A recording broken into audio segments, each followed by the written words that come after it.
High to all, ఎట్లున్నారంతా? ఈరోజైతే మీ ముందుకు rain lily flower ప్లాంట్తో అయితే వచ్చేసినాను. చూస్తున్నారు కదా, ఫ్లవర్ అయింది, చాలా బాగుంది. ఆల్మోస్ట్ 1 ఇయర్ వెయిట్ చేసిన అనమాట ఫ్లవర్ అవ్వడానికి. సో నేను ఇది బల్బ్స్ ఆర్డర్ పెట్టుకొని బల్బ్స్ అయితే పెట్టినాను. నాకు చాలా చిన్న చిన్న బల్బ్స్ వచ్చినాయి అన్నమాట, బేబీ బల్బ్స్. సో నాకు అందుకే ఇంత లేట్ అయింది ఫ్లవరింగ్ రావడము, ఎందుకంటే ఆ బల్బ్స్ అనేది ఇంక్రీజ్ అవ్వాలి కదా. ఇంక్రీజ్ అయినాక ఫ్లవర్స్ వస్తాయి. అండ్ ఈ ఫ్లవర్స్ ఇంకోటి ఏంటి అంటే వర్షం నీళ్ళకి మాత్రమే పూస్తాయి అన్నమాట. సో అట్లా చిన్న బల్బ్స్ పెట్టినందుకు అవి గ్రోత్ అయ్యి నాకు ఫ్లవర్ అవ్వడానికైతే 1 ఇయర్ పట్టింది. చాలా వెయిట్ చేసినాను నేను. యాక్చువల్గా ఏంటి అంటే ఎల్లో కలర్ ఫ్లవర్స్ వచ్చే బల్బ్స్ అయితే ఆర్డర్ పెట్టినాను. బట్ ఈ కలర్ అయ్యింది. మనకు తామర పువ్వు ఉంటుంది కదా, లైట్ పింకిష్లో ఆ కలర్లో వచ్చిందనమాట. ఇక్కడ మీకు వీడియోలో ఏ కలర్లో కనిపిస్తుందో నాకు ఐడియా లేదు, లైట్గా కనిపిస్తుంది అనుకుంటా. సో ఆ కలర్లో అయితే వచ్చిందనమాట. బట్ నేనైతే చాలా హ్యాపీగా ఉన్నాను.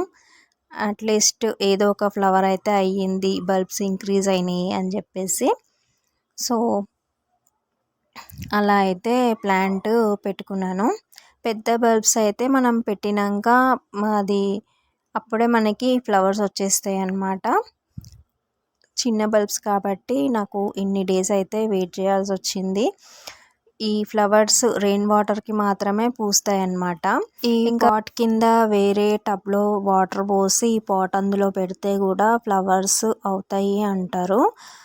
ఏమోనండి, మరి నాకైతే తెలీదు. నేనైతే ఎప్పుడు ట్రై చేయలేదన్నమాట.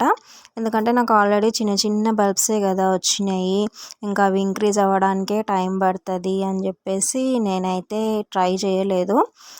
అవి ఇంక్రీజ్ అయ్యి దానంతట అదే ఫ్లవర్ రావడానికి అయితే నేను వెయిట్ చేసినాను.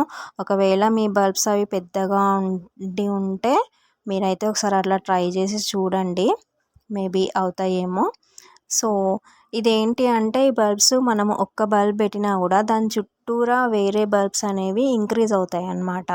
సో నాకైతే చాలా చిన్న బల్బ్సే వచ్చినాయి కాబట్టి అవే ఇంక్రీజ్ అయ్యి నాకు ఫ్లవర్ వచ్చిందనమాట. ఇంకా అవి పెద్దగా అయినాక దాని చుట్టూరా వేరే మల్టిపుల్ బల్బ్స్ అయితే వస్తాయి. సో అందుకే నేనైతే ఇప్పుడు దీన్ని రీపాట్ అయితే ఏం చేసుకోను, అలానే వదిలేస్తా. బల్బ్ ఇంకా పెద్దగా ఇంక్రీజ్ అవ్వాలన్నమాట. నెక్స్ట్ ఇయర్ వరకు మేబీ అవుతాయి. అయినాక నెక్స్ట్ ఇయర్ అయితే ఈ ప్లాంట్ని నేను రీపాట్ చేసుకుంటాను. అప్పటి వరకు అయితే ఇలానే ఉంచుతా. ఇంకా దీనికి ఫర్టిలైజర్స్ అవి ఇవ్వడం అయితే స్టార్ట్ చేసి, ఇంకా ఫ్లవర్స్ కావాలి, బ్లూమింగ్ ఇంకా రావాలి అంటే ఇంకా ఈ ప్లాంట్కి నేను కేరింగ్ అయితే స్టార్ట్ చేయాలన్నమాట. ఎందుకంటే ఇప్పుడు సీజన్ కాబట్టి దానికి పోషకాలు అవసరం కాబట్టి ఇంకా ఫర్టిలైజర్స్ అవి ఇస్తూ ఉంటే నాకు ఇంకా ఎక్కువ బ్లూమింగ్ అయితే వస్తుంది. సో చూస్తున్నారు కదా, ఫ్లవర్ అయితే చాలా బాగుంది. కలరు నేను అనుకున్నది రాకపోయినా కూడా హ్యాపీగానే ఉన్నాను ఫ్లవర్ అయితే అయినందుకు. లాస్ట్ ఇయర్ నుంచి వెయిట్ చేసినాను కదా ఫ్లవర్ ఎప్పుడు అవుతుందా అని. ఫైనల్గా ఫ్లవర్ అయినందుకైతే చాలా హ్యాపీగా ఉన్నాను. ఇంకా ఫ్లవర్స్ కావాలి కాబట్టి ఇప్పుడైతే ఫర్టిలైజర్స్ స్టార్ట్ చేసేస్తానన్నమాట ఈ ప్లాంట్కి. సో మరి ఏం ఫర్టిలైజర్ ఇస్తాను ఏంటి అనేది చూసేద్దామా మరి. సో చూస్తున్నారు కదా, సో మనకి ఇంకా ఫ్లవర్స్ కావాలి, ఎక్కువ బ్లూమింగ్ రావాలి.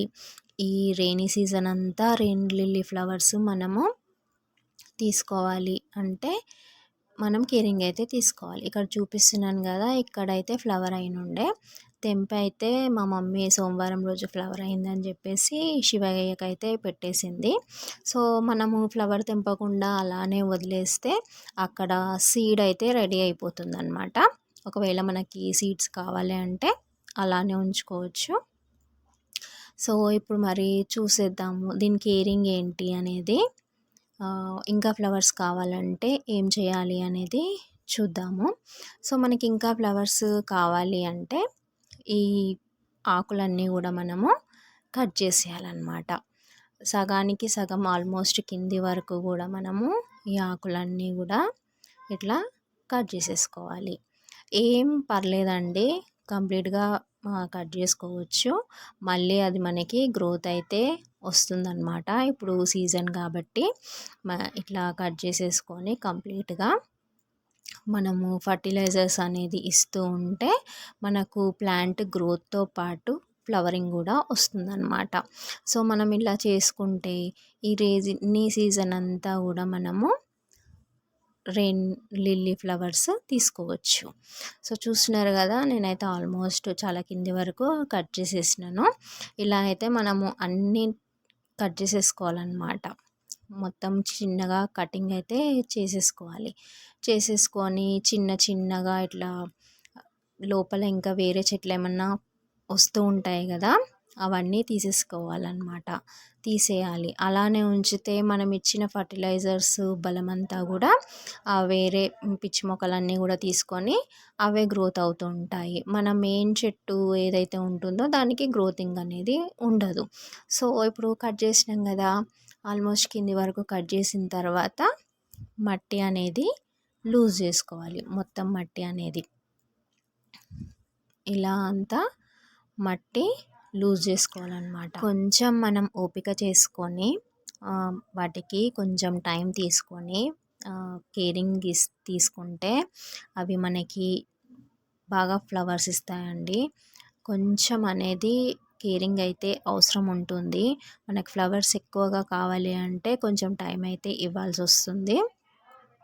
ఇస్తే వాటి సీజన్ని బట్టి ఏ సీజన్లో ఏ ఫ్లవర్స్ ఉంటాయో ఆ ఫ్లవర్స్ అయితే మనము తీసుకోవచ్చు అనమాట. సో, చూస్తున్నారు కదా, ఇట్లా అయితే మొత్తము మట్టి అయితే లూజ్ చేసుకోవాలి. ఇట్లా లూజ్ చేసుకున్న తర్వాత మనం ఫర్టిలైజర్ అనేది ఇవ్వాలన్నమాట. మట్టి లూజ్ చేసుకుంటే మనం ఇచ్చే పోషకాలు, మనం ఏదైతే ఫర్టిలైజర్ ఇస్తామో అది కింది వరకు వెళ్ళి మంచిగా మనకి చెట్లకైతే బలం వస్తుంది. బలం వచ్చి గ్రోతింగ్ అనేది బాగా ఉంటుంది. గ్రోతింగ్ అనేది బాగా ఉంటే ఫ్లవరింగ్ అనేది బాగా వస్తుంది. సో, ఇట్లా మట్టి అంతా లూజ్ చేసుకోవాలన్నమాట.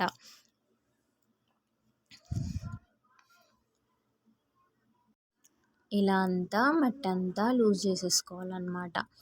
మట్టి మనము రోజు వాటరింగ్ చేస్తాం కాబట్టి వాటరింగ్తో ఇట్లా గట్టిగా ఒకటే దగ్గరికి అయిపోతుంది.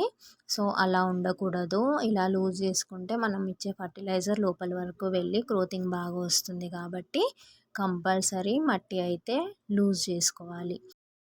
ఫర్టిలైజర్ ఇచ్చే ముందు కంపల్సరీగా ఇలా అయితే మనం మట్టిని లూజ్ చేసుకోవాలి. మట్టి అట్లా ఉండలుగా ఏమన్నా ఉంటే దాన్ని సాఫ్ట్గా చేసేసుకోవాలన్నమాట. సాఫ్ట్గా చేసేసుకొని కంపల్సరీ మట్టిని లూజ్ చేసుకొని ఫర్టిలైజర్ అయితే ఇవ్వాలి. మట్టి లూజ్గా ఉంటే మనం ఇచ్చే పోషకం ఏదైనా కూడా లోపలి వరకు వెళ్తుంది. సో, మరి ఇప్పుడు చూసేద్దామా ఏం ఫర్టిలైజర్ అనేది. సో, ఇది వచ్చేసి వర్మీ కంపోస్ట్ అండి. వర్మీ కంపోస్ట్ అయితే ఇస్తున్నాను. చెట్టు కట్ చేసినాం కదా, దానికి బలం కావాలి కదా, మళ్ళీ గ్రోతింగ్ వచ్చి ఫ్లవరింగ్ రావాలి కాబట్టి వర్మీ కంపోస్ట్ అయితే ఇస్తున్నాను.